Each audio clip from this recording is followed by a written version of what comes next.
নমস্কার বন্ধুরা, কেমন আছেন সবাই? আজ আমরা কথা বলবো এমন একটা বিষয় যেটা অনেক ট্রেডার চুপচাপ সহ্য করেন, কিন্তু খুব কম মানুষ খোলাখুলি সেটা নিয়ে আলোচনা করে। লোকসানের মানসিক চাপ এবং ট্রেডিং কিভাবে ধীরে ধীরে একজন মানুষের মানসিক স্বাস্থ্যের ক্ষতি করে। এই পুরো ভিডিওটাতে আমি আপনাকে এমন কিছু অনুভূতি, সমস্যা আর মানসিক সংগ্রামের কথা বলবো যা প্রায় সব ট্রেডারই অনুভব করেন, কিন্তু খুব কম মানুষ সেটা বুঝতে পারেন। তাই ভিডিওটা শেষ পর্যন্ত মন দিয়ে শুনবেন। ধরুন আপনি একটা ট্রেডে ঢুকলেন, চার্ট দেখে, ইন্ডিকেটর দেখে, নিজের অ্যানালিসিসে বিশ্বাস রেখে আপনি বাই বা সেল করলেন। প্রথম কয়েক মিনিট সব ঠিকঠাক চলছে, কিন্তু হঠাৎই মার্কেট আপনার বিপরীতে যেতে শুরু করলো। লাল ক্যান্ডেলগুলো মনিটরে বাড়তেই থাকলো। প্রথমে আপনি ভাবলেন এটা হয়তো ছোট পুলব্যাক, কিন্তু যখন আপনার লস ধীরে ধীরে বাড়তে থাকে তখন মাথার ভেতরে একটা অদ্ভুত চাপ তৈরি হতে থাকে। হার্টবিট বেড়ে যায়, হাত ঘামতে থাকে, বুকের ভেতরে একটা ভার জমে যায়। আপনি স্ক্রিনের দিকে তাকিয়ে থাকেন, আশা করেন ক্যান্ডেলটা এবার আপ হবে হবে হবে, কিন্তু হয় না। ঠিক এই জায়গাটাই হলো মানসিক যন্ত্রণার শুরু। ট্রেডে লস হওয়া একটা স্বাভাবিক ব্যাপার, কিন্তু মানব মস্তিষ্ক স্বাভাবিকভাবে লস নিতে চায় না। আমাদের ব্রেনে লস অ্যাভারশন নামে একটা প্রবল মনস্তাত্ত্বিক প্রতিক্রিয়া আছে, যেখানে লস পাওয়ার কষ্ট প্রফিট পাওয়ার আনন্দের দ্বিগুণ বেশি। তাই একটা ছোট লসও আমাদের মনে বড় আঘাত ফেলে। একবার ভেবে দেখুন, যদি আপনি 500 টাকা প্রফিট করেন মনে হয় ভালো তো, কিন্তু যদি 500 টাকা লস হয়ে যায় তখন মনে হয় আমি কি ভুল করলাম, কেন করলাম, আমি কি ট্রেডিং ছেড়ে দেব? এই দ্বিগুণ কষ্টই ট্রেডারদের মানসিকভাবে ক্ষতিগ্রস্ত করে। লস হয়ে যাওয়ার পর ট্রেডারদের মনে সবচেয়ে বিপজ্জনক যে অনুভূতিটা জন্মায় সেটা হলো সেলফ ডাউট। আমি কি ট্রেডিং জানি? আমি কি সত্যি সফল হতে পারবো? আমি কি বোকামি করলাম? এই ধরনের প্রশ্ন মাথায় মাথায় ঘুরতে থাকে। এক সময় ট্রেডার নিজের ওপর বিশ্বাস হারাতে শুরু করে। এটা শুধু ট্রেডিংয়ের সমস্যাই নয়, এটা একজন মানুষের আত্মবিশ্বাসকে ভেঙে দেয়। একটা লস ডিনের পর ট্রেডাররা প্রায় স্বাভাবিক কাজেও মনোযোগ দিতে পারেন না। পরিবারের সঙ্গে কথা বলতে গিয়ে রাগ হয়ে যায়, ছোট ছোট ব্যাপারে স্ট্রেস হয়, ঘুম কমে যায়। সব মিলিয়ে মানসিক স্বাস্থ্যের ধীরে ধীরে ক্ষতি শুরু হয়। আর একটা বড় সমস্যা হলো over trading.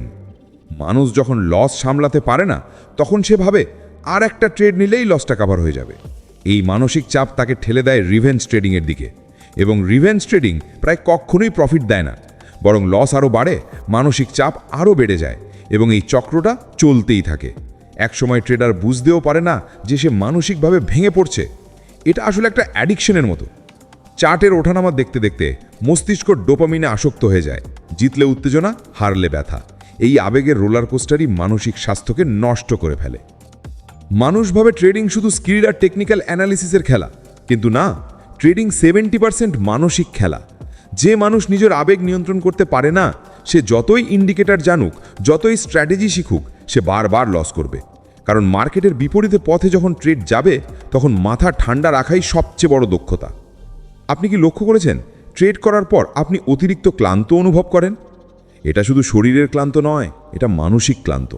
Stress hormone cortisol তখন আপনার শরীরে বাড়তে থাকে। এতে আপনার রাগ বাড়ে, ফোকাস কমে, সিদ্ধান্ত নেওয়ার ক্ষমতা দুর্বল হয়। অনেক ট্রেডার রাতে ঘুমোতে পারেন না, মনে শুধু ঘুরতে থাকে কাল কী হবে, লসটা কি ফিরে পাবো। এইভাবেই শরীর আর মনের ওপর ধীরে ধীরে জমতে থাকে অদৃশ্য ক্ষত।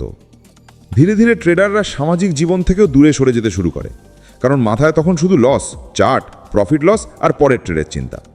বন্ধুদের সঙ্গে সময় কাটালে ভালো লাগার কথা, কিন্তু মন তখন অশান্ত।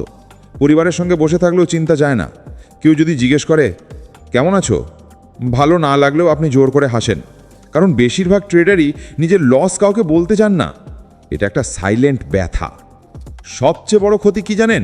ট্রেডিংয়ের মানসিক চাপে একজন মানুষ নিজেকে অযোগ্য মনে করা শুরু করে, যেন সে জীবনে কিছুই করতে পারবে না, যেন ট্রেডিংয়ে লস হওয়া মানেই তার ব্যর্থতা। কিন্তু আসলে লস হওয়া মানেই ব্যর্থতা নয়, এটা খেলার অংশ। যে ট্রেডার লস সঠিকভাবে ম্যানেজ করতে জানে সেও সফল হতে পারে, কিন্তু মানসিকভাবে ভেঙে পড়লে ভালো স্ট্র্যাটেজিও কাজে দেয় না। তাহলে কি ট্রেডিং ছেড়ে দিতে হবে? না, তা নয়, কিন্তু প্রথমে মানতে হবে মানসিক স্বাস্থ্যই সবচেয়ে গুরুত্বপূর্ণ। টাকা হারালে আপনি আবার উপার্জন করতে পারবেন, কিন্তু মানসিক শান্তি হারালে সেটা ফিরে পাওয়া অনেক কঠিন।